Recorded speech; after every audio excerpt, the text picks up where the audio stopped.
新婚夜，苏锦然手里握着带血的餐刀，昏死在新房中，而相爱多年的丈夫傅云成则倒在血泊中，身中数刀。法庭上证据确凿，苏锦然被判故意杀人13年。苏锦然听着审判，情绪崩溃。他爱傅云成胜过生命，又怎么会亲手杀了他？可他无论怎么解释，怎么上诉都没有用。1000多个日夜，白天是拳脚、辱骂、刺骨的冷水，是被迫跪在粗糙水泥地上舔食物残渣。囚犯们围着他，狞笑着撕扯他的头发，骂他杀人犯。夜晚，他蜷缩在没湿的床铺一角，攥紧边缘发毛的结婚照，无声痛哭。失去挚爱和被冤枉的痛苦将他吞没。他割腕5次，吞勺3次，撞墙2次，每一次从死亡边缘醒来，他既绝望又无力。出狱那天，阳光刺得眼睛生疼，他拖着空荡荡的行李袋，行销鼓励。然后他看见死去的丈夫傅云成，他西装革履，身姿挺拔，脸上是他思念千万遍的笑容，像是失而复得般将他搂入怀中。然，对不起，我来迟了。当时我陷入昏迷，醒来后就立即指认了真凶。你现在无罪释放了。3年的折磨拉扯，让苏锦然的情绪再次崩塌。他瘫在他怀里嚎啕大哭，紧紧抓着他的衣角，生怕一松手梦就碎了。傅云成轻拍他的背，语气宠溺，都过去了，我们回家。回到熟悉的别墅，玄关的摆件，客厅的沙发，墙上的油画，一切如旧。夜晚全在他怀里感受久违的心跳。苏锦然在心里发誓要把失去的3年加倍爱回来。可直到他发现家里似乎存在其他女人的痕迹，主卧枕头下的栗色长发不是他的黑色短发，衣帽间里并不属于他真丝睡裙，散发着陌生的花果甜香。他捏着头发去找傅云成，想问他是不是请了新的家政。书房门虚掩着，他愉悦带笑的声音清晰地传出来，傅家传统你又不是不知道，想正式进我们家门，必须承受99鞭家法，以示忠贞不二，非死即伤。我可不忍心，但规矩就是规矩，总得有个形式上的考验。他的声音带上一丝满意和冷酷，多亏那只金丝雀当初出的这个好主意，设计一场假死，把他送进去待3年，既完成家族规矩，又能……他轻笑一声，压低声音，却更显残忍，又能让我和小姑娘再好好玩几年，不用再偷偷摸摸。现在他出来了，证明他可以入我傅家的门，我也玩够了，是时候收心做回好丈夫了。苏锦然的呼吸骤然一滞，他的声音充满了一种自以为是的温柔。我会用余生来抚平他这3年的创伤，把他捧在掌心，娇宠一生。世界在苏锦然眼前无声的崩塌碎裂，曾支撑他熬过炼狱3年的一切爱、信仰、希望，瞬间腐烂成毒疮。婚礼、血泊、冰冷的镣铐，监狱里无尽的殴打和羞辱，原来是一场证明他有多爱我的精心策划的考验。什么百年望族的破规矩，什么必须经历的忠贞考验，全都冠冕堂皇的借口，本质不过是他想肆无忌惮的偷情，又不想彻底放弃更适合妻子这个名分的他。冰冷的寒意从脚底急速蔓延，苏锦然捏着头发的手指用力到指甲深深陷进掌心，他僵硬的转身，一步一步挪回主卧。考验，傅云成，我通过了你对我爱的考验，可惜……他对着墨色的黑夜喃喃自语，你没有通过我的考验，你出局了。苏锦然拨给3年前替他辩护的律师，咨询和傅云成离婚的事宜。苏女士，傅云成之前已被官方宣告死亡，虽然他现在复活了，但法律上他的死亡状态还未撤销。如果申请到他的死亡证明，理论上，律师停顿片刻，不需要办理复杂的离婚手续，您就是自由身，并且有权处理遗产。苏锦然的手指紧紧扣着手机外壳，指节泛白。申请死亡证明需要多久？快的话3天，最慢不超过5天。他的心脏沉重地跳了几下。好，尽快。好看的精品小说这么多，但心醉言情绝对不容错过。全文一更到底，别忘了按赞、热推、留言、分享、订阅，开启小铃铛。精彩故事立刻开始。挂了电话，他环顾这个巨大却令人窒息的家。苏锦然光着脚，开始四处找寻金丝雀留下的痕迹，随后发现栗色长发在沙发扶手、主卧床底、衣帽间地板不断出现。阳光下，那头发呈现精心保养的健康光泽，和她枯黄分叉的黑发截然不同，可见这金丝雀来了多少次，3年间发生过多少事。在他趴在监狱冰冷地板挨揍时，金丝雀却在本属于他的柔软大床上安睡。他还在床头柜深处找到一叠厚厚的汇款单，收款人是监狱里欺负他最狠的女囚头，金额每月5万，从未间断。汇款时间从3年前苏锦然入狱当天开始，至今未停。耳光、拳头、冷水澡，逼他舔尽地上鱼渍。苏锦然胃里一阵翻涌，长期饥饿和被迫吃馊臭食物导致的严重胃溃疡又隐隐作痛。每月5万，3年180万。傅云成用180万让他在监狱的每一天都如坠地狱。苏锦然滑坐在冰冷地板上，背靠着柜子。从前他2小时不见他就心慌烦躁，出差、开会都带着他，身边人都打趣苏锦然是傅云成的情绪稳定剂，只要他在，他永远温柔体贴。这样的人怎会忍心把他丢在监狱3年不管？曾经他不是这样的。那年午夜暴雨，傅云成被仇家追杀，车子失控撞在路边石墩，苏锦然不顾车身冒烟，用力拉开车门把他救出。他用丝巾裹住他渗血的额头。别慌，我打过急救电话了。路灯下，他低垂眼眸，满是认真的温柔。这一幕成了他心底最深的烙印。他追她，轰轰烈烈，人尽皆知。他是傅氏集团唯一继承人，亿万身家，英俊迷人，而他出身普通，长相清秀而已。全世界都说他贪图富贵，配不上他，他却为他挡住所有流言蜚语和家族压力。然然，相信我，我会让你成为世界上最幸福的女人。他力排众议，给他一场极尽奢华的婚礼。他以为自己真遇到了摒弃世俗、纯粹坚定的爱情，不曾想他和那些玩弄感情的纨绔子弟并无区别。他以为的特别，不过是一厢情愿的错觉。温和声音突然从头顶传来：坐在地上干嘛？不怕着凉？傅云成温热坚实的胸膛贴上苏锦然后背，手臂习惯性环住他腰，将他拥入怀中。苏锦然身体瞬间僵硬，手中汇款单差点被捏碎。晚上有个慈善晚宴，去换身衣服，陪我一起去。他语气自然，却带着不容拒绝的意味。苏锦然下意识皱眉：我现在这样，怎么去？他脸色蜡黄，皮肤粗糙，和3年前被爱滋养、光彩照人的傅太太判若两人。监狱生活在他身上留下了无法磨灭的印记。傅云成扳过他身体，眼神专注而认真。傻瓜，在我心里，你永远是最漂亮的。他拇指轻轻摩挲他脸颊，傅太太的位置只有你配得上。换好衣服，我在楼下等你。他眼神中的真诚差点让他沉溺，若不是那沓汇款单还搁着手心，苏锦然冲动之下脱口而出：既然你没死，为什么不能早一点？早1年，哪怕早半年，澄清真相，救我出来。他脸上柔情微微一滞，眉头皱起，这不是已经出来了吗？他语气轻松，甚至带着点好笑。早1年晚1年有什么区别？早1年晚1年有什么区别？1年365天，每天都是24小时的漫漫长夜，是拳脚相加，是羞辱谩骂，是冰冷的绝望，是啃噬内心的自责与悔恨，是数次求死不能的折磨。在他眼里，竟只是轻飘飘一句有什么区别。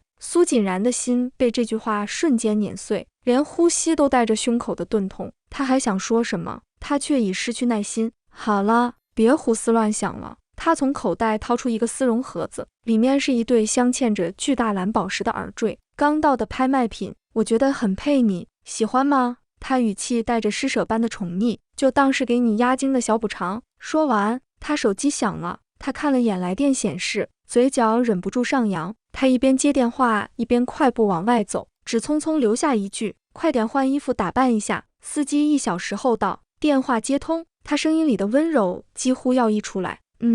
拍下来了，很配你。他的声音随着脚步声渐渐远去。苏锦然独自站在卧室中央，手里一边是冰冷昂贵的蓝宝石，一边是沉重扎心的汇款单。慈善晚宴的大厅里，灯光闪耀，人们举杯交错。这对苏锦然来说，早已是个陌生的世界。傅云成和他一现身，顿时引发一阵不小的骚动，无数目光唰的一下聚焦在他身上，有好奇的，也有鄙夷的，同时细碎的议论声也传进他耳朵。那就是傅太太，听说刚从监狱出来，瞧这气色，差得很呐。听说在牢里可莫少吃苦头，钻裤裆，吃狗粮，还伺候过男人呢。苏锦然挺直脊背，眼睛平视前方，在心里不断告诉自己，一切都过去了。可下一秒，一抹鲜艳的红色突然闯入他的视线，还没看清来人模样，那红色身影已带着一股香风，直直扑进他怀里。然然，真的是你呀！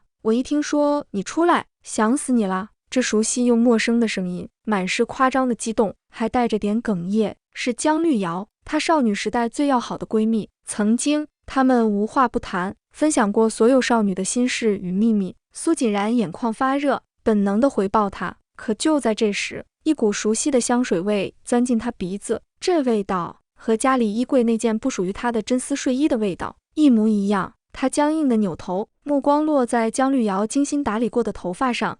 栗色的，健康亮泽，还带着妩媚的卷度。原来给傅云城出谋划策，用假死之计送他进监狱，又趁他在狱中时在新房留下诸多痕迹的金丝雀，竟然就是他最要好的闺蜜江绿瑶。他的视线不受控制地往下移，死死盯着江绿瑶白皙修长的脖颈，那儿带着一条璀璨耀眼的蓝宝石项链。江绿瑶察觉到他的目光，夸张地指着他的耳朵，然然，我俩可真是心有灵犀，戴了同款首饰呢。周围懂行的人发出低低的嘲笑声。同款？江小姐那条可是深海之星的主石吧？上周拍卖会副总拍下的，听说价值过亿。傅太太耳朵上那对耳坠，好像是买项链的赠品吧？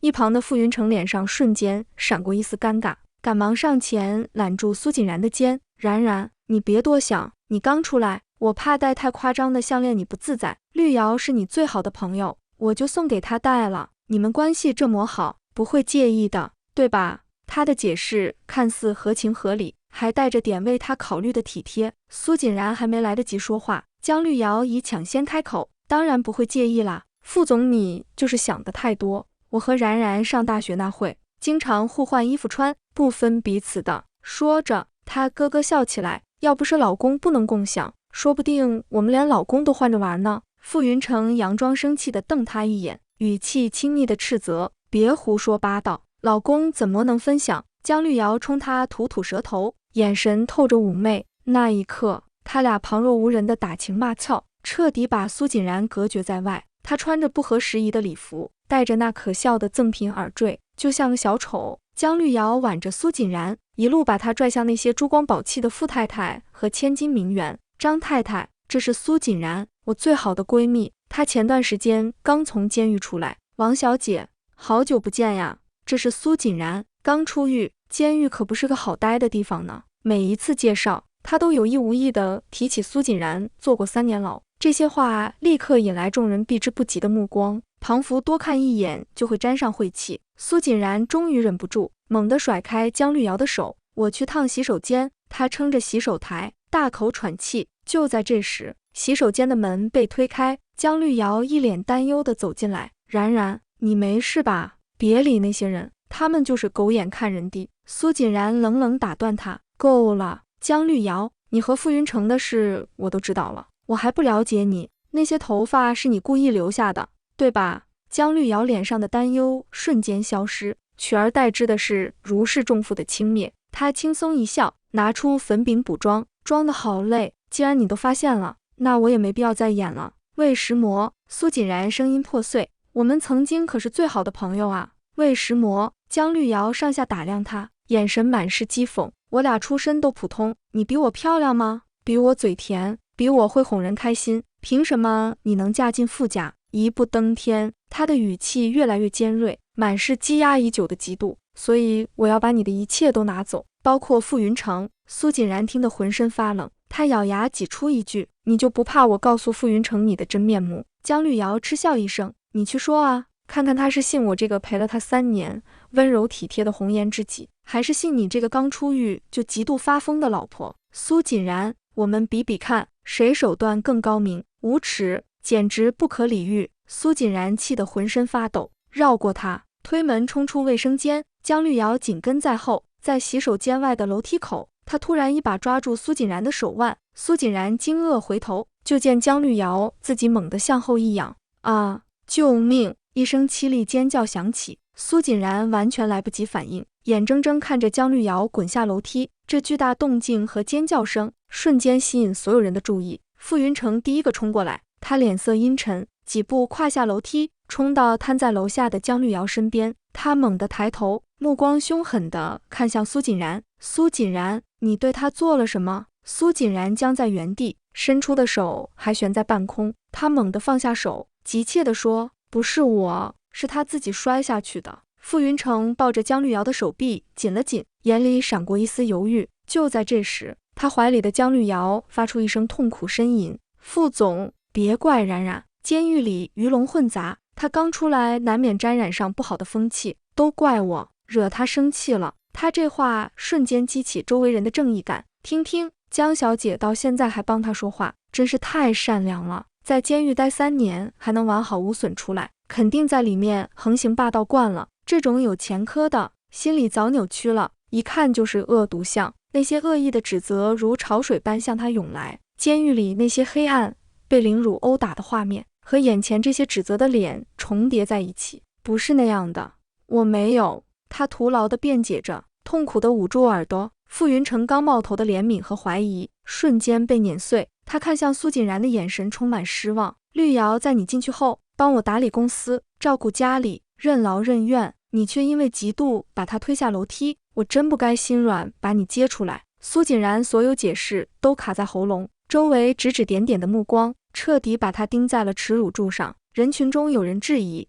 你说是江小姐自己摔的，空口无凭，谁会信？而江绿瑶正透过他手臂的缝隙看向苏锦然，眼神满是挑衅。冉冉，你要是能当着所有人的面摔得和我一模一样，大家自然就信你，副总也会信你。话音刚落，傅云成看了眼委屈的江绿瑶，又看看脸色发白的苏锦然。他说的对，要么摔，要么就别再狡辩。苏锦然难以置信地看向他，看向这个他曾不顾一切去爱的男人，他竟然要他用这种方式自证清白。苏锦然嘴角扯出一个比哭还难看的笑容。好，傅云成，你看好了。话音未落，他毫不犹豫，身体向后一仰。天哪！在众人惊呼声中，他后背重重砸在冰冷坚硬的大理石台阶上。苏锦然任由身体一路翻滚碰撞，狼狈地摔下去，最后一级台阶撞到他额角，温热的血液立刻涌出来。傅云成皱眉，脸上闪过一抹复杂神情，下意识向前一步想扶他。江绿瑶立刻虚弱地拉住他袖子，带着哭腔说：傅总，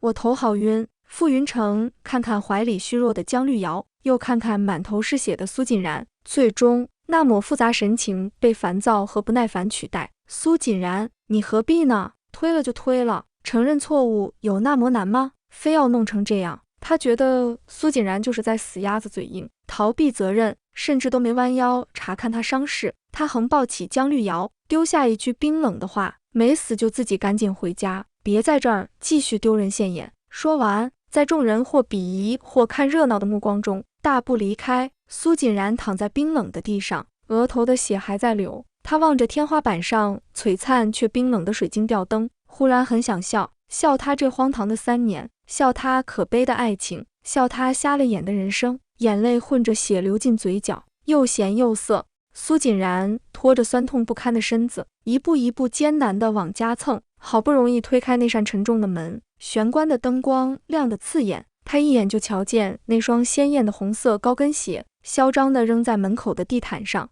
刹那间，他的血液庞佛凉了半截，跌跌撞撞地冲进客厅，只见江绿瑶慵懒地窝在沙发里，身上红色抹胸礼服的肩带滑落，酥胸半露，而傅云成，她的丈夫，正单膝跪在地上，小心翼翼地捧着江绿瑶的脚，轻轻揉搓着，那暧昧的气氛简直让人想吐。你们在干什么？傅云成抬起头，眉头不悦地皱起。你怎么才回来？江绿瑶赶忙将滑落的礼服往上拉，一副欲盖弥彰的样子。傅云成松开她的脚，用理所当然的语气说道：绿瑶脚伤得不轻，一个人回去我不放心，这段时间她就住这儿养伤。他顿了顿，又说：你负责照顾她，也算是将功赎罪，弥补你今晚推她下楼的过错。将功赎罪，弥补过错。苏锦然望着他那张英俊却冷酷的脸，胃里一阵翻江倒海，可死亡证明还没到手，他只能强忍着怒火。好，这时，江绿瑶娇声说道：“然然，麻烦帮我打盆洗脚水来，副总刚才揉得我好舒服，我想泡泡脚。”苏锦然麻木地转身去浴室接水，端出来放在他脚边。江绿瑶用脚尖点了点水面，立刻嫌弃地缩了回去。哎呀，太凉了，加点热水。苏锦然二话不说，拿起旁边的热水壶，里面可是滚烫的开水。江绿瑶眼珠一转，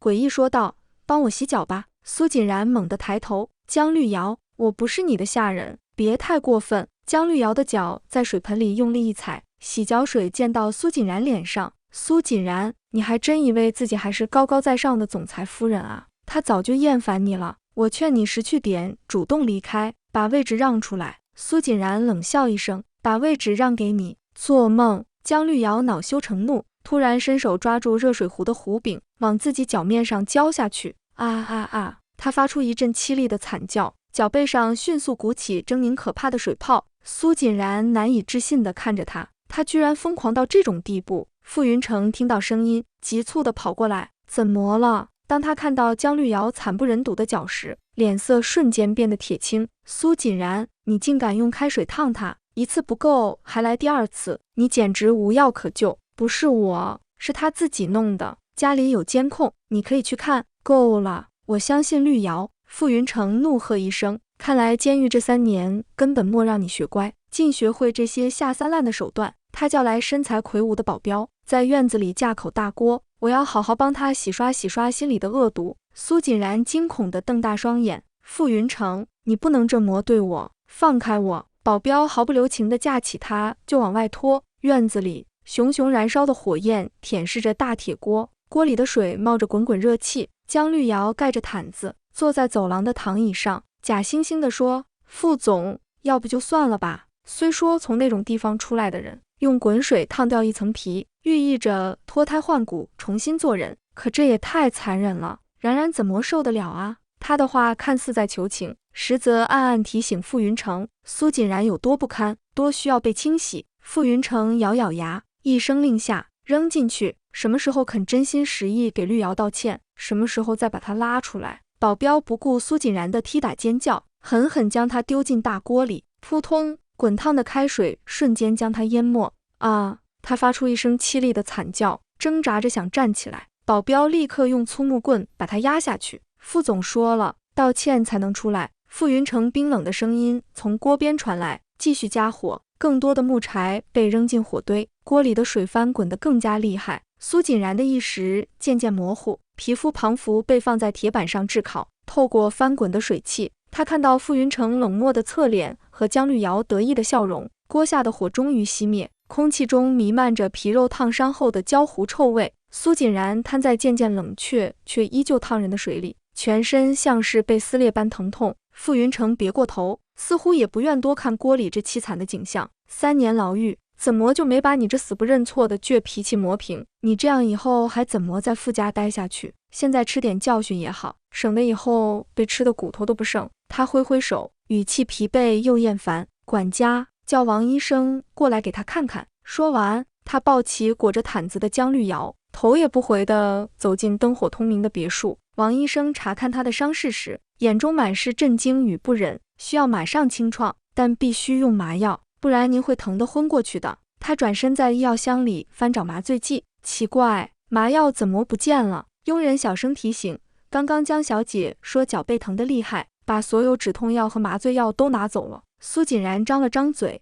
声音嘶哑：“直接来吧，太太，您忍着点。”消毒水碰到溃烂红肿的伤口，他死死咬住下唇，发出压抑的呜咽。曾经，他切水果不小心划伤手指，傅云成紧张的连夜抱着他去医院挂急诊。医生包扎时，他不过皱了下眉，他差点把急诊室给砸了。回家后，更是让佣人把所有尖锐物品都收起来，连他洗手都要盯着水温。可现在，他浑身烫伤溃烂，他却只嫌他吵。就在苏锦然疼得几乎昏厥时，余光瞥见门缝外一抹红色身影一闪而过。第二天，苏锦然被一阵哭喊和翻箱倒柜的声音吵醒，客厅传来江绿瑶带着哭腔的声音：“傅总，你送我的深海之星项链不见了，我昨晚明明放在梳妆台上的。”傅云成温柔的安抚：“别急，是不是掉哪儿了？一条项链而已，丢了再买。江绿瑶哭得更大声了，那是你送我的，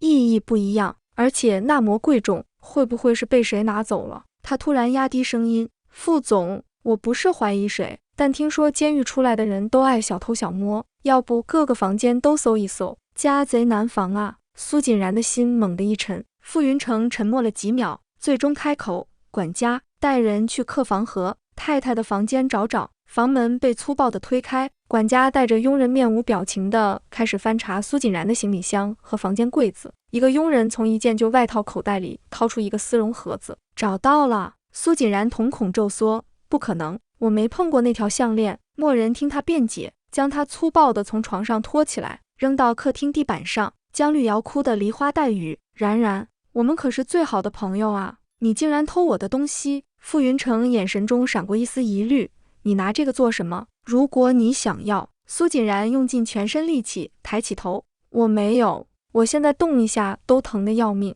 怎么去偷东西？傅云成的犹豫愈发明显。江绿瑶见状立刻提议，要不调走廊监控看看吧，也好还然然一个清白。管家很快调出昨晚的监控录像，画面中留着和苏锦然一样发型，穿着一样睡衣的身影，脚步蹒跚地走进江绿瑶的房间，光线昏暗，看不清脸，但任谁看了都会觉得那就是苏锦然。苏锦然想要辩解，不，那个人不是我。傅云成转过头看向他，眼神阴郁，苏锦然，你太让我失望了，偷窃屡教不改，看来监狱确实莫能让你学好。江绿瑶依偎着他，怯生生地说，傅总，偷窃是犯罪，应该报警，让他再回去接受教育，才能真正改掉这些坏毛病。听到报警2个字，苏锦然浑身的血液瞬间凝固。不要！监狱里那3年暗无天日，人人欺辱的画面如潮水般涌入他的脑海，冰冷的拳头，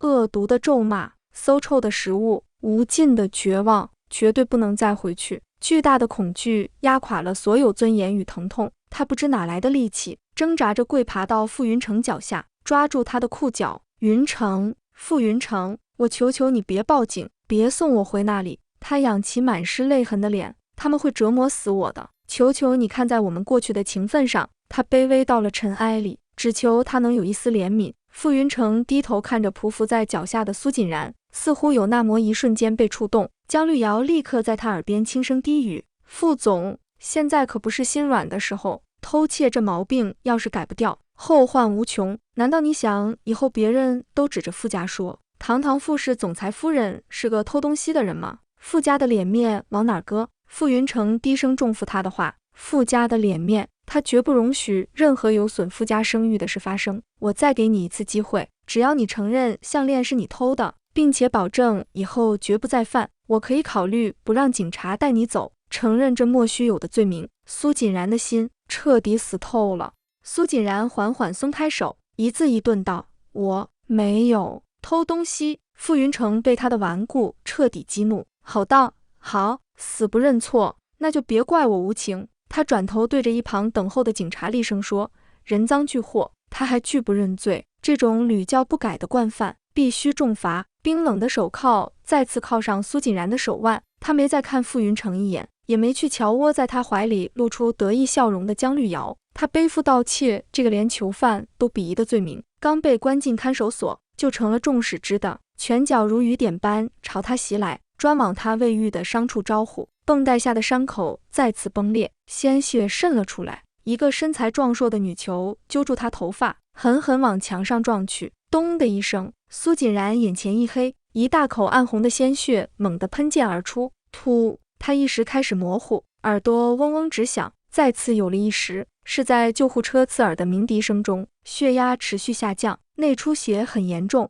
病人家属呢？紧急联系人是谁？消毒水位刺鼻。眼前是医院惨白的天花板，他听到医生焦急的声音，病人内脏破裂，必须马上手术，联系家属，下病危通知书。冰冷器械触碰他的皮肤，隐约见他听到护士打电话，你好，请问是傅云成先生吗？这里是市中心医院，您太太苏锦然女士病危，需要。电话那头似乎传来一个女人娇柔又不耐烦的声音，打错了。接着电话就被挂断。喂，傅先生，护士焦急的声音渐行渐远，越来越模糊。苏锦然感觉到车子平稳行驶，鼻腔里满是消毒水味。他费力睁开沉重的眼皮，发现自己躺在商务车的医疗床上，手背上打着点滴，旁边放着监测心跳的仪器，曲线微弱，但还算平稳。一个熟悉声音响起：“傅太太，你醒了。”苏锦然微微偏头，看到律师正坐在一旁的座椅上。他从公文包里拿出一份文件，小心翼翼递到他眼前：“这是您委托我办的傅云成先生的死亡证明。”他声音压得很低：“已经正式生效。从现在起，您在法律上彻底自由了。同时，根据婚姻法和继承法，傅先生名下所有财产，包括傅氏集团股份、不动产、流动资产，都会在法律规定期限内自动转到您名下。”苏锦然喉咙火辣辣疼，滚烫的泪水从眼角滑落。律师劝说道：“您现在身体状况很差，实在不适合跟傅先生还有那位江小姐正面冲突，要不要假死脱身？可以安排您在医院记录里因抢救无效死亡。”苏锦然心里一紧，这确实是眼下摆脱傅云成的唯一办法。车子稳稳驶入一处私人机场，他被转移到早已准备好的小型私人飞机。律师站在舷梯下冲他点头：“傅太太，一切顺利。”舱门缓缓关闭，飞机滑行后冲上云霄。苏锦然躺在病床上，透过小小的舷窗向外望去，清晨第一缕阳光穿透厚重云层，正好照在他脸上，温暖明亮，带着新生的希望。傅云成、江绿瑶，等我回来，我所遭受的一切必将100倍千倍奉还。傅氏集团顶层会议室，正讲话的傅云成突然话语一顿，捂住胸口，一阵尖锐钝痛毫无征兆袭来，他脸色瞬间变得惨白。傅总，身旁秘书立刻低声关切询问：“您没事吧？”傅云成摆摆手，揉了揉眉心，压下突然涌起的不安：“没事，今天的会就到这儿，散会。”他转身走向总裁办公室，推开厚重的实木门，眼前景象让他脚步一顿，心里顿时有些不悦。江绿瑶大大咧咧坐在象征权力地位的黑色总裁椅上，把玩着昂贵的限量版钢笔。那一刻，他清晰捕捉到他脸上与平时甜美柔弱截然不同的神情，充满欲望和算计的贪婪。听到开门声，他几乎是从椅子上弹起来，脸上不该出现的表情瞬间消失，取而代之的是惯常的娇媚。“傅总，你会开完啦。”他踩着高跟鞋，扭着纤细腰肢走到他面前，习惯性伸手想搂住他脖子。傅云成却侧身避开他的亲近，目光扫过他刚坐的位置：“你怎么来了？来公司怎么不先跟秘书预约？”江绿瑶伸出的手臂僵在半空，脸上笑容也凝固了。预约？以前他来公司向来随心所欲，没人敢拦他。他一时有些不知所措：“傅总，我以前不都这样吗？怎么现在？”傅云成声音冷硬地打断他：“以前是以前，现在然回来了。我们得适当保持距离，你这样随意进出我办公室，影响不好，容易引起误会。”江绿瑶难以置信地看着他。苏锦然，他回来又怎样？他不是刚因偷窃被送回看守所了吗？不是被傅云成厌弃的不行了吗？为什么他语气里非但没有对苏锦然的厌恶，反倒要跟自己划清界限？强烈的恨意和嫉妒涌上心头，他死死掐住掌心，装出懂事的样子：“对不起，是我考虑不周到，我就想给你个惊喜，以后会注意的。”见他顺从乖巧，傅云成紧绷的脸色稍有缓和：“我知道你这3年辛苦，不会亏待你。”他拉开抽屉，从里面拿出一个文件袋和一张黑色银行卡，推到桌边：“这是市中心顶楼复式的房产证，已经过户到你名下，还有这张卡，里面有3个亿，算是对你这3年辛苦的补偿，你应得的。”市中心顶楼复式3个亿，这绝对是常人难以想象的巨额补偿。可江绿瑶却像被狠狠扇了一耳光，她想要的从来不止钱和房子，而是傅太太这个位子，是傅氏集团的滔天权势和财富，是站在傅云成身边享受众人羡慕嫉妒的目光。她强压下心头怒火，挤出感激的笑容：“谢谢傅总。”傅云成点点头：“我要见客户，你先回去吧，以后没事就别特意来公司找我了。”“好，那我先不打扰你了。”他保持着得体的微笑，踩着高跟鞋一步步离开办公室，门在他身后关上，他脸上的笑容瞬间消失。苏锦然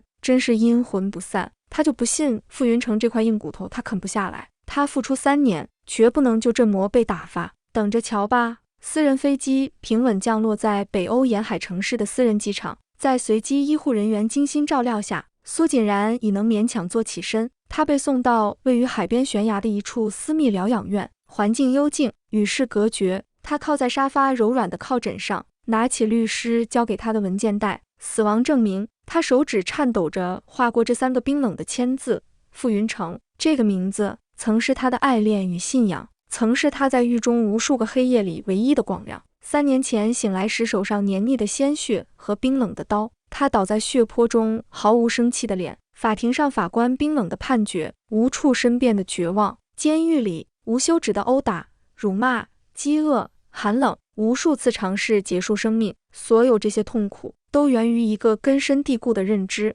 他亲手杀死了自己最爱的人。他曾为此自责到肝肠寸断，痛苦到心如死灰，生不如死。出狱那天，看到他完好无损站在阳光下，那一刻的狂喜与感激，多么可笑，多么残忍的玩笑！原来不是他杀了傅云成，而是傅云成用一场精心策划的阴谋，亲手杀死曾经满心满眼都是他的苏锦然。心口传来一阵抽痛，比肉体的伤痛更难忍。他聘请了全球最顶尖的医疗团队，不惜代价用最好的药物和设备治疗，他必须尽快好起来。一系列详细检查后，主治医生拿着报告来到他的房间。苏女士，您身体上的伤势虽严重，但通过治疗很快能恢复。但是他指了指自己的头部和心脏位置，您伤的最重的并非肉体，而是这里和这里。长期压力、恐惧让您患上非常严重的创伤后应激障碍。任何与过去创伤相关的环境、话语都会导致病情急性发作。苏锦然静静听着，脸上没有任何表情。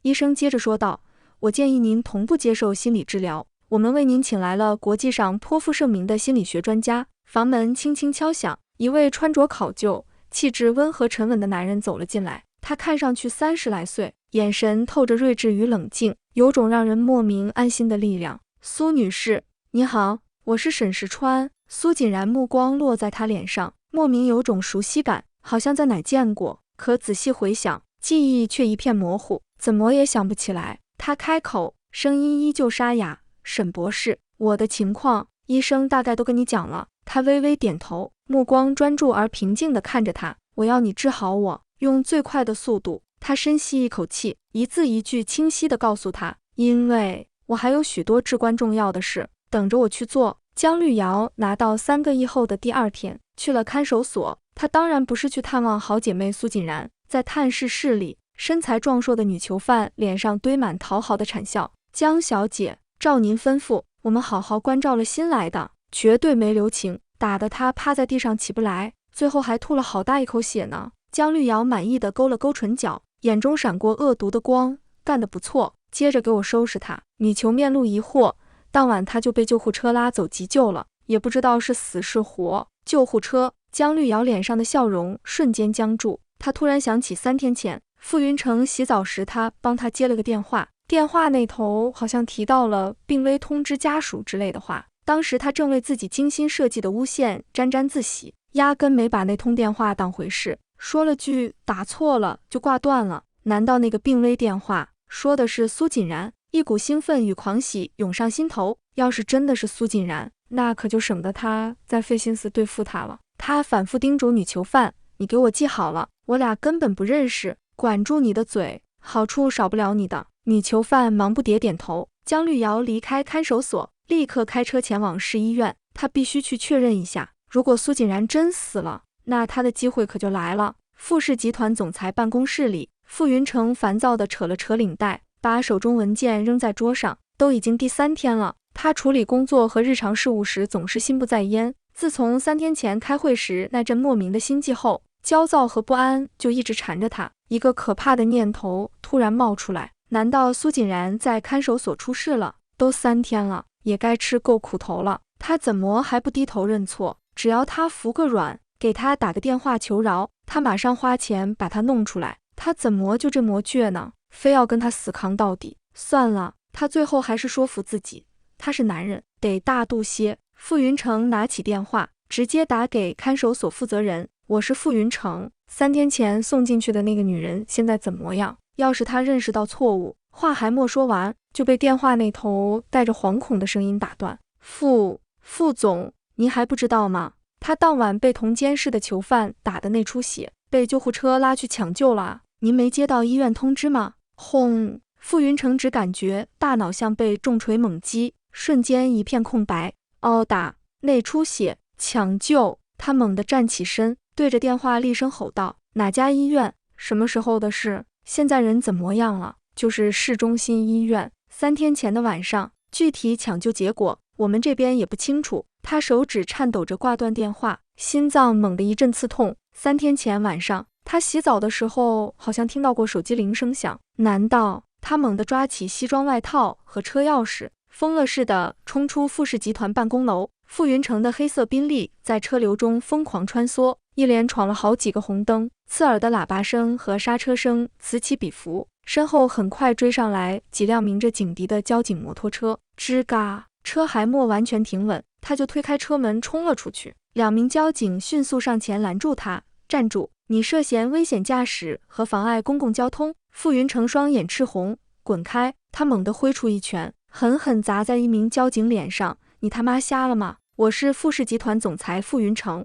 护士一半的经济收益都是我创造的，别说妨碍交通，今天就算撞死人，谁敢拦我？他转身冲进急诊室，苏锦然，我找苏锦然，他在哪个病房？值班护士被他吓了一跳，普通病房没有这位病人的记录。傅云成心跳快的仿佛要冲出胸腔，那就查 ICU， 他伤得很重，肯定在 ICU。护士照做，嘴里嘀咕着，奇怪，今天怎么这么多人找他？傅云成一把抓住他手腕，还有谁找过他？护士结结巴巴的回答，一个打扮得很艳丽的女人，大概半个小时前来问过。江绿瑶。傅云成愣了一下，随即脑海中闪过一个念头，他们毕竟是多年好友，或许江绿瑶是听说苏锦然出事，特地过来探望的。他不耐烦地催促道，查到了吗？护士查了一遍重症监护的登记记录，所有 ICU 病房都没有苏锦然的入院记录。不可能！傅云成失控的低吼，3天前从看守所送过来的，内出血，怎么可能查不到？护士赶忙拿起电话，接连打了好几个电话询问，最后他放下电话，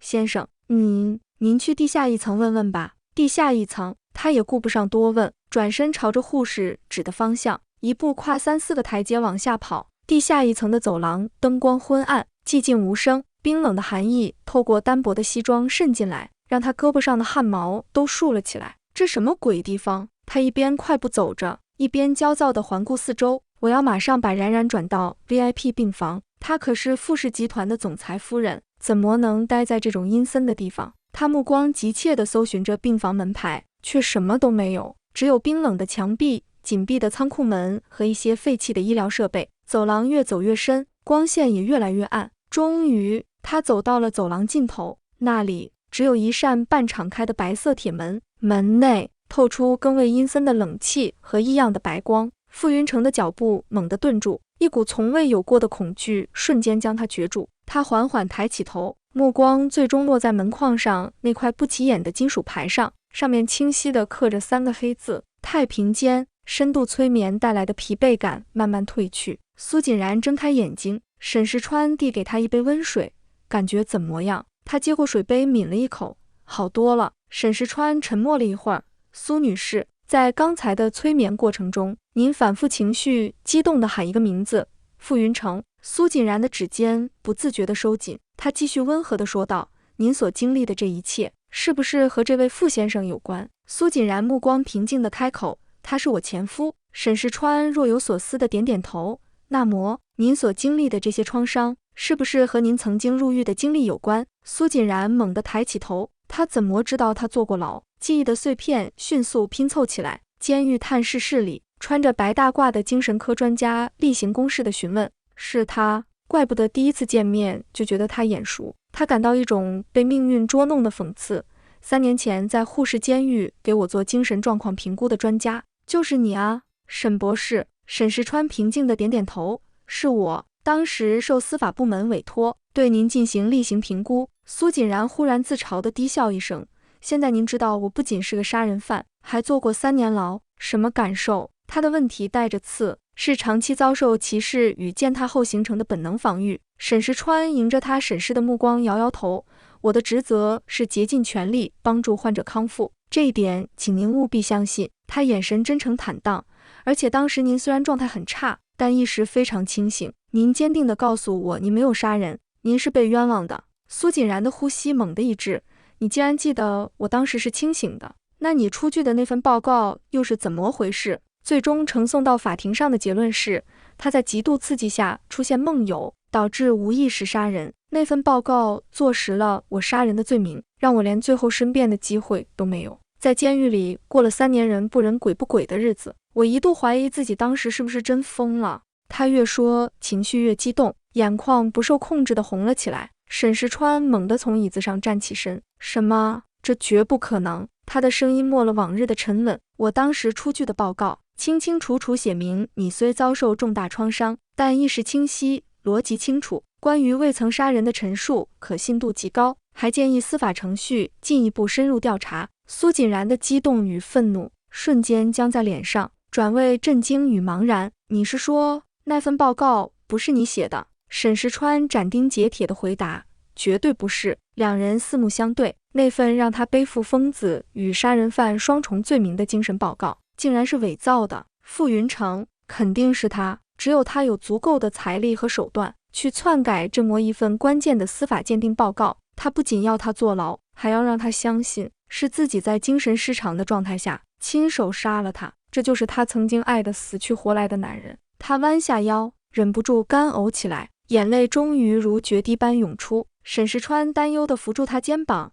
你还好吧？他急促地喘息着，沈博士，请你帮我拿到那份原始报告，不管用什么办法，花多少钱都行。傅云成死死盯着那扇半开的白色铁门，嘴里不停呢喃着同一句话，不可能，绝对不可能，肯定是哪里搞错了。他终于挪到门口，透过窄窄的门缝往里面看去。太平间内灯光惨白，照着一排排冰冷的不锈钢停尸柜，一个身着艳丽红色大衣、身材高挑的背影正背对着门站在一处停尸台前。傅云成的心猛地一紧，是江绿瑶。他缓缓弯下腰，伸手捏住白色湿布，往下一扯，一张脸露在惨白灯光下。那张脸已经不成样子，血肉模糊，肿胀的五官难辨。呵，他似乎也被吓了一跳，踉跄着往后退一步，捂住嘴巴。可下一秒，更让人毛骨悚然的事发生了。江绿瑶竟伸出一根手指，指着那张血肉模糊的脸笑起来。起初是压抑的咯咯低笑，接着笑声越来越大，最后变成前仰后合的大笑，哈哈哈哈哈哈哈哈哈！笑声在死寂的太平间里回荡，刺耳的让人头皮发麻。傅云成的视线顺着他手指的方向，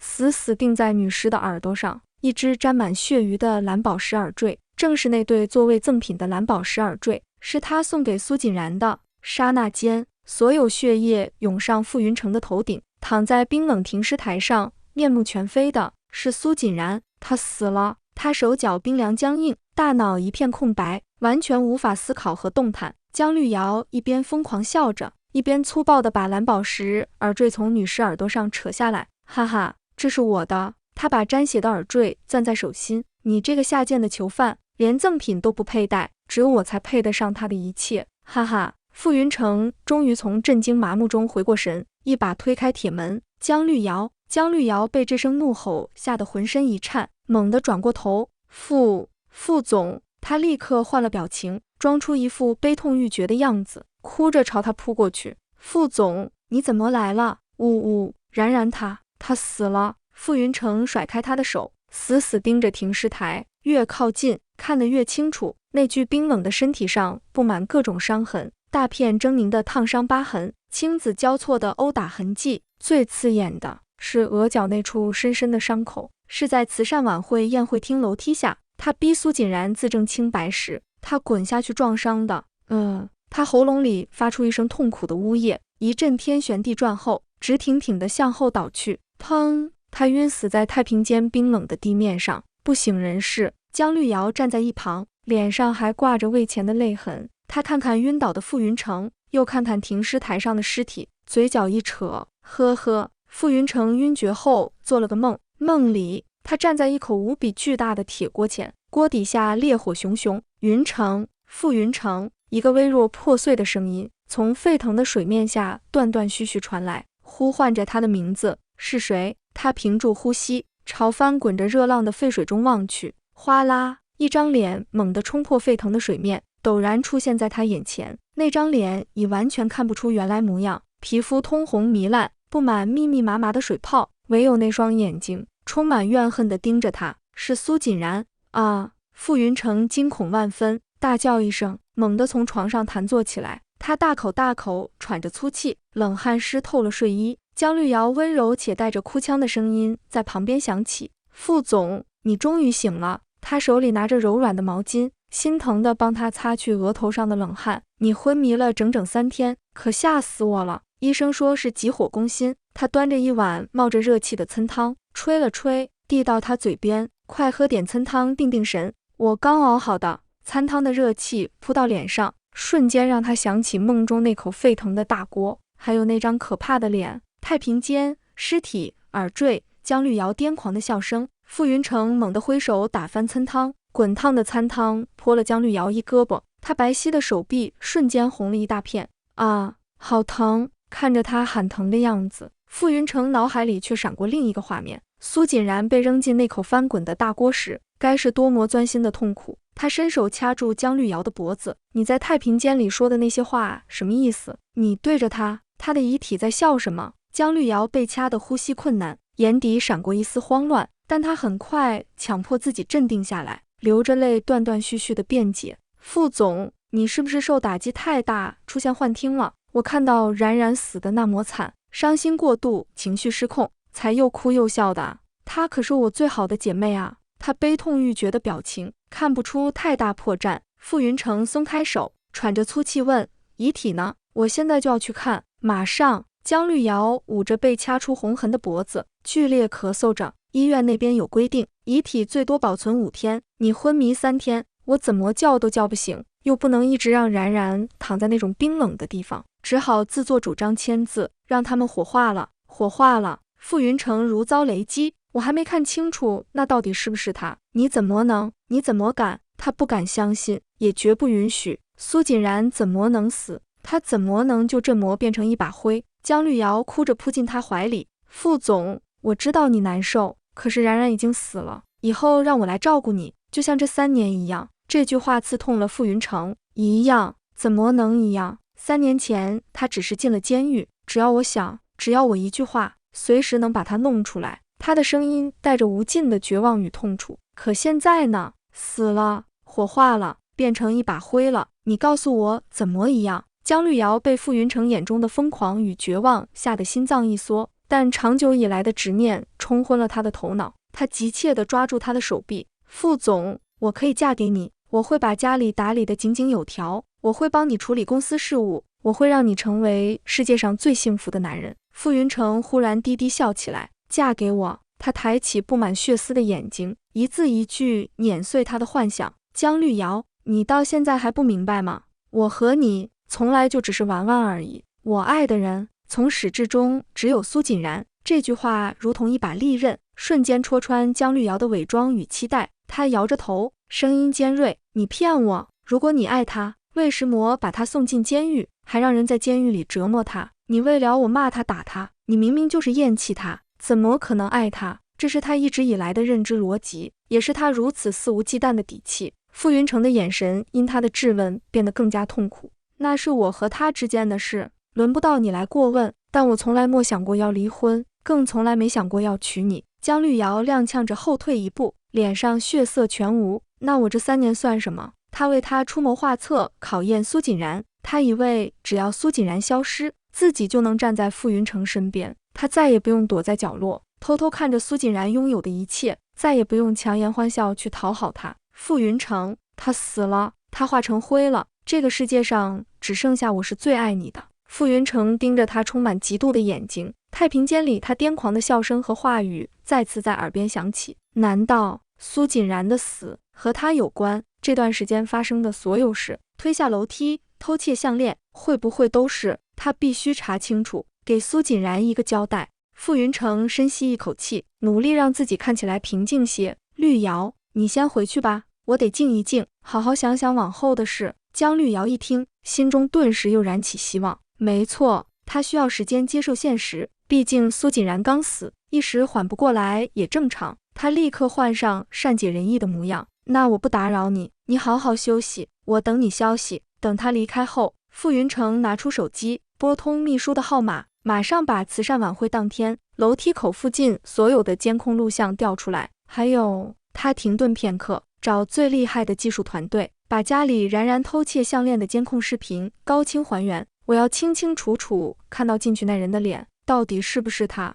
是，副总，我马上就去办。挂断电话，他无力地向后倒在床上，手臂搭在额头上，挡住刺眼光线，也掩住瞬间涌出无法抑制的泪水。黑暗中，无数关于苏锦然的画面如潮水般涌来。初见时，他不小心把酒洒在他身上，那惊慌却又佯装镇定的模样。他答应他求婚时，脸上绽放出的幸福光芒。他系着围裙在厨房为他煲汤时，那温暖的侧影。然，他痛苦地蜷缩起来，发出压抑的呜咽。对不起，对不起。1个小时后，秘书就把慈善晚会的监控视频发到傅云成手机上。他深吸一口气，点开视频，画面中苏锦然转身准备离开，江绿瑶迅速抓住他手腕，自己往后一仰摔下楼梯。根本不是苏锦然推的。傅云成呼吸猛地一停，死死盯着屏幕上定格的画面。江绿瑶摔下去前那一刻，脸上挂着计谋得逞的笑容，接着就是他和宾客听到声音赶来，不由分说的指责、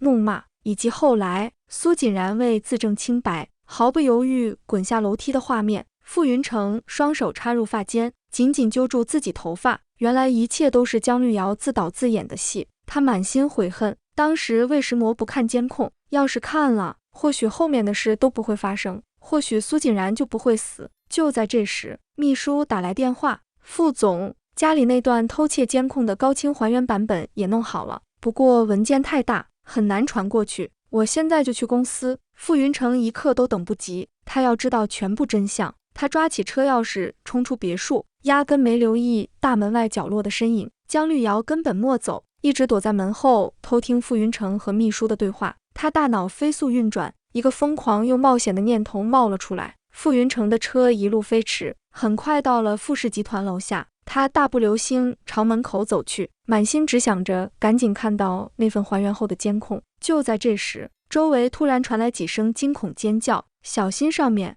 有东西掉下来了！傅云成下意识抬头，只见一块巨大玻璃正从高空急速坠落，直直朝他砸来。千钧一发之际，傅总，小心！一个身影朝他扑来，用尽全身力气将他推开。砰！巨大玻璃重重砸在推开他的人身上，鲜血瞬间晕开。傅云成惊愕回头，江绿瑶倒在玻璃碎渣和血泊之中。傅云成连滚带爬冲过去，抱起他：绿瑶，你怎么样？快叫救护车！他看着他身上的伤口和鲜血，整个人都懵了。怎么会是他？救护车呼啸而至，医护人员迅速将奄奄一息的江绿瑶抬上车。手术室外红灯亮起，傅云成靠着冰冷墙壁，茫然盯着手术中3个字。就在几分钟前，他还在车里咬牙切齿发誓要揭穿这个女人的所有恶行，要让她为苏锦然所做的一切付出代价。可现在，他竟然为救她拼上了自己的性命。手机再次响起，是秘书打来的：傅总，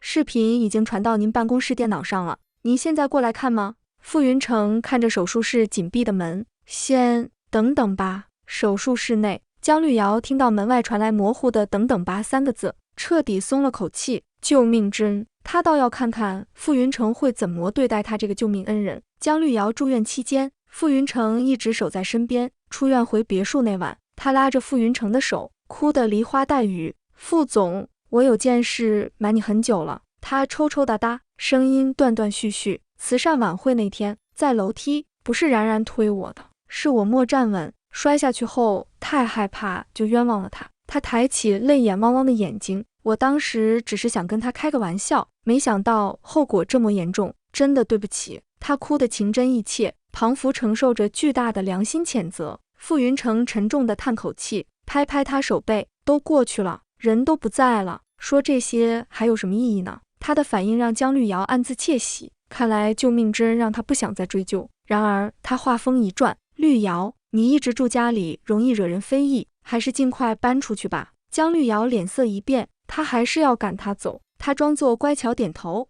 好，我明白，我这就去收拾东西。他回到客房，慢悠悠收拾着其实没多少的行李。啊！房间里传出一声惊呼，傅云成听到声音赶来，怎么了？只见江绿瑶手里拿着一个信封，傅总，我刚在外套口袋里发现的，好像是冉冉的笔记。傅云成心头猛地一跳，接过信封，信封上确实是苏锦然的笔记，清楚写着傅云成亲戚。他屏住呼吸，撕开信封，抽出信纸展开。云成，出狱后我一直无法适应外面的世界，我撑不下去了。绿瑶是我最好的朋友，我不在的时候都是他陪在你身边，我走之后你就和他结婚吧，让他替我继续爱你，永别了。傅云成拿着信纸的手剧烈颤抖，眼泪夺眶而出。江绿瑶立刻扑过去抱住他，傅总，你别这样。他把脸埋在他肩头，嘴角忍不住上扬。成功了，他就知道只要搬出苏锦然，傅云成肯定会就范。傅云成看着怀中的江绿瑶，又看看那封遗书，你暂时不用搬走了。紧接着又补充道，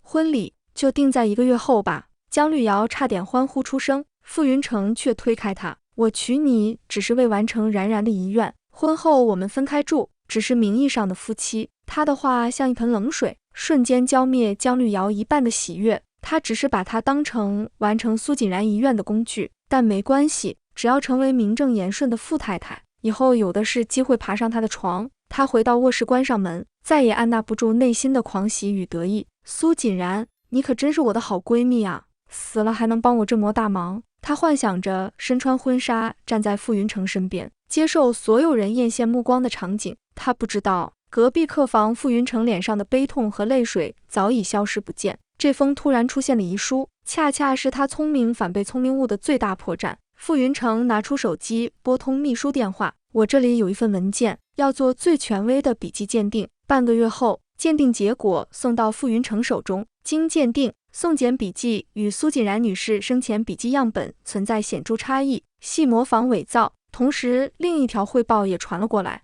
傅总，按照您的吩咐调查江小姐近期行踪，查到她曾秘密出入制作假文件的作坊。另外，秘书找到玻璃坠落那天更换玻璃的工人，他亲口承认是江绿瑶付钱，让他在傅云成到达公司楼下时，将做过手脚的玻璃扔下去。一切都真相大白，慈善晚会的陷害，高空坠玻璃的舍身相救，还有那封伪造的遗书。如今也不用再看那段高清还原的监控视频了，想必也是江绿瑶搞的鬼。江绿瑶，游戏该落幕了。北欧的疗养院中，苏锦然坐在沈石川对面，因为紧张，指尖不自觉微微蜷缩。沈石川神情专注，翻阅着手中那厚厚一沓最终心理评估报告。这1个月，苏锦然简直像脱胎换骨一般，专业的心理疏导与治疗，帮他慢慢摆脱创伤阴影。他高薪聘请的拳击教练教他打拳，让他重新拥有力量。终于，沈石川合上报告，看向苏锦然，脸上露出如释重负的笑容。恭喜你，苏女士，依据评估指标，您身体上的伤势已完全康复，甚至比以前更为强健，心理和精神层面的创伤也基本得到治愈。苏锦然长长吐出一口气，沈石川目光落在他线条紧实的小臂上，半开玩笑地说，说真的，就您现在这状态，要是给我来一拳，我恐怕得在医院躺上半个月。苏锦然听了，忍不住唇角微微上扬。沈石川又从抽屉拿出一个密封文件袋，郑重递给他，还有这个，当年在监狱我为您出具的评估报告原始副本，具备法律效力。苏锦然接过文件袋，太好了，终于等到这一天。他眼中燃烧着重生的喜悦，更有复仇的坚定决心。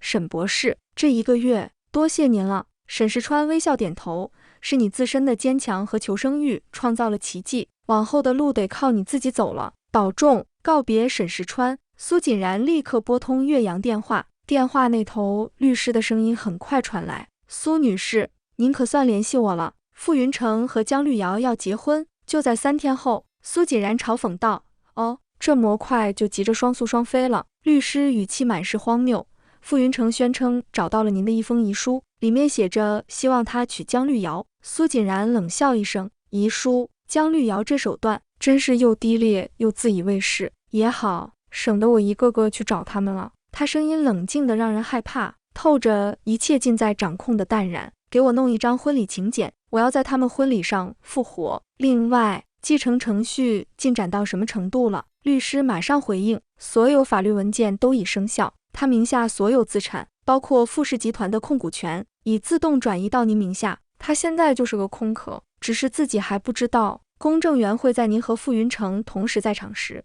正式宣布这个结果。苏锦然唇角勾起一抹冰冷弧度，那就定在婚礼当天，在他和他新夫人最风光的时候，让公证员亲自宣布。律师兴奋道，我会把一切安排妥当。挂断电话，他走到巨大的落地镜前，镜中的女人肌肤呈现健康的小麦色，身形挺拔且匀称，那双曾经满是惊恐、怯懦与痛苦的眼睛，此刻深邃又锐利。傅云成、姜绿瑶，你们准备好了吗？傅云成虽已彻底看清姜绿瑶的真面目，但他并未揭穿，也没取消婚礼。他打算在他最高兴、最莫防备的婚礼现场，当着所有人的面揭露他的丑恶嘴脸。姜绿瑶对此一无所知，还兴奋地为3天后的婚礼做准备。他轻抚着意大利纯手工打造、镶满钻石的婚纱，激动得浑身颤抖。婚礼当天，沪市上流社会几乎倾巢而出。婚礼进行曲中，姜绿瑶缓缓走上台。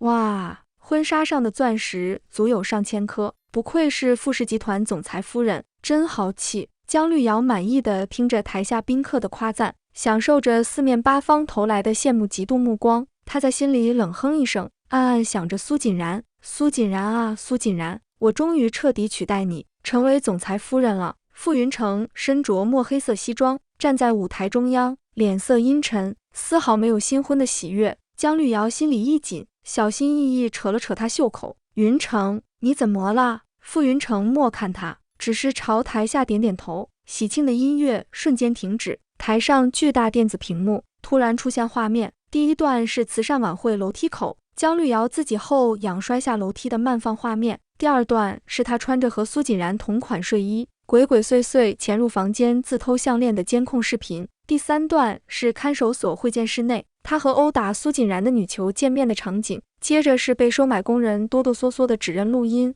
是姜小姐给的钱，让我把玻璃扔下去。还有一段电话录音，模仿他的笔记写封遗书，内容按我说的，钱不是问题。姜绿瑶尖叫着朝屏幕扑去，不，假的，全都是假的。他徒劳的想要挡住电子屏，昂贵的头纱在挣扎中掉落，台下宾客一片哗然，之前的羡慕嫉妒瞬间转为鄙夷和唾弃。天哪，太恶毒了，真是人心隔肚皮，居然自己摔下去诬陷别人，还自导自演救命戏码，这女人太可怕了。副总怎么会娶这种女人？议论声、嘲笑声、鄙夷的目光如潮水般涌向台上的姜绿瑶，她像个疯婆子，指着台下歇斯底里尖叫，闭嘴，都给我闭嘴，我是傅太太，我是总裁夫人，你们谁敢乱讲？傅云成一直冷冷站在一旁，看着姜绿瑶在台上发疯，最后狼狈地跌坐在冰冷地上。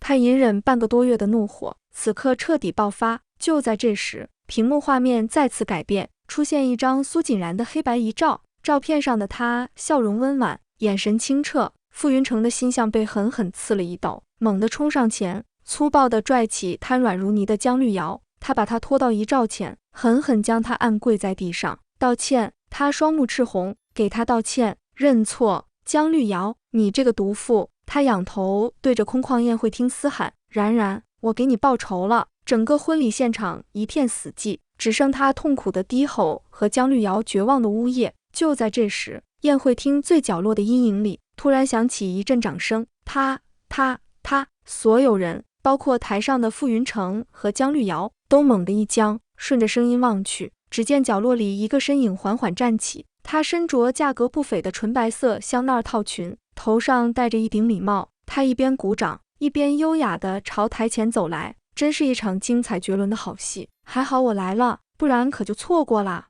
在全场数百道震惊疑惑的目光下，她终于走到舞台前方最明亮处。她停下脚步，缓缓摘下脸上墨镜，一张精致冷冽，带着一丝嘲讽笑意的脸。不是苏锦然，还能是谁？姜绿瑶发出凄厉尖叫，啊，鬼啊！他手脚并用，拼命向后爬，眼中满是恐惧和难以置信。傅云成整个人僵在原地，死死盯着台下活生生的苏锦然。然然，你没死！苏锦然目光轻蔑扫过台上狼狈的江绿瑶，最后落在傅云成身上。他红唇轻启，傅云成，听说你拿着我的遗书娶了新夫人。傅云成冲下台，踉跄着扑到他面前，双手颤抖着抓住他胳膊，仔细打量，温热体温，清晰脉搏，是真的活人。他猛地一把将他紧紧抱在怀里，声音哽咽，语无伦次：然然，真的是你，我是混蛋，我蠢，我对不起你。他激动地指着台上缩在角落瑟瑟发抖的江绿瑶，我都查清楚了，就是这个毒妇陷害你，我已经当众揭穿他，给你报仇了。苏锦然用力一把推开他，傅云成被推得一个趔趄，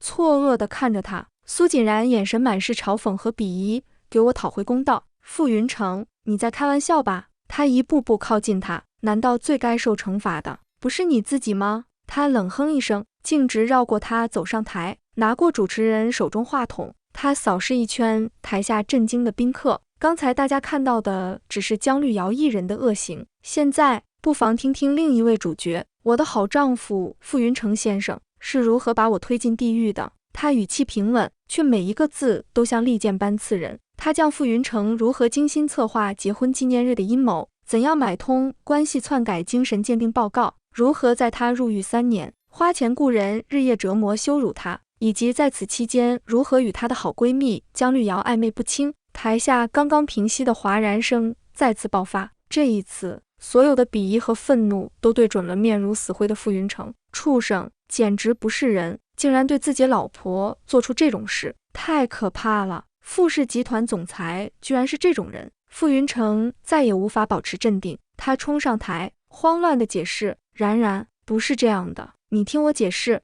我是被他骗了，是他蛊惑我，我是爱你的啊。苏锦然二话不说，直接从手包里掏出原始精神鉴定报告副本，还有他给女囚头目汇款的单子，使劲儿往他脸上甩去，纸张四散飘落，洒了一地。傅云成赶忙弯腰去捡，看清内容的那一刻，脸色唰的一下变得惨白。这不可能！他猛地伸手抓住苏锦然的手腕。傅家祖训要考验继承人配偶的忠诚，我一时猪油蒙了心，听信了江绿瑶的主意，才会。我知道错了，求你就原谅我这一回吧。他语气卑微，近乎哀求，我会拿我所有的一切来补偿你，我的钱，我的房子，公司全都给你，只要你能回到我身边。补偿？苏锦然就像听到了什么天大的笑话，你拿神？话还没说完，原本瘫在地上的江绿瑶突然疯疯癫癫地爬了过来，他一下子抱住傅云成的腿，尖叫道：不能给，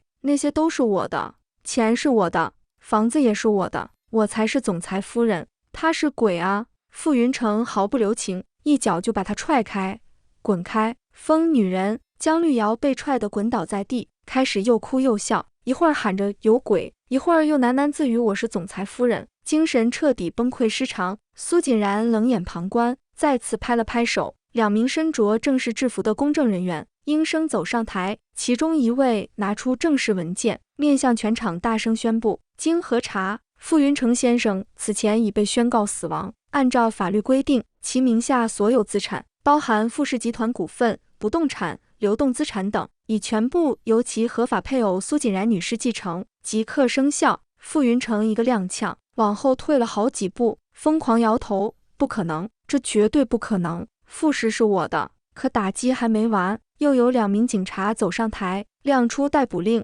傅云成先生，你涉嫌伪造司法精神鉴定文书，妨碍公共交通并殴打执法人员，现在依法对你实施逮捕。咔嚓一声，冰冷的手铐上了他的手腕，傅云成彻底慌了神，拼命挣扎，对着苏锦然嘶吼：然然，救我！你快跟他们说这是误会，救我啊！苏锦然看着他那副狼狈样，缓缓走到他跟前，在众人惊讶的目光中，他猛地挥出一记狠厉又精准的勾拳，重重砸在他的左眼上。砰！傅云成痛哼一声，顿时眼冒金星。苏锦然甩了甩手，眼神冰冷地看着他：别急，傅总，监狱里的关照，我肯定给你安排的妥妥当当，保证比你当初关照我还要周全。傅云成一听，瞳孔瞬间急剧收缩。警察面无表情地将失魂落魄的傅云成带走。同样，医护人员和警察也上前，把又哭又笑的江绿瑶一并带走了。这场盛大却又无比荒唐的婚礼终于落下帷幕。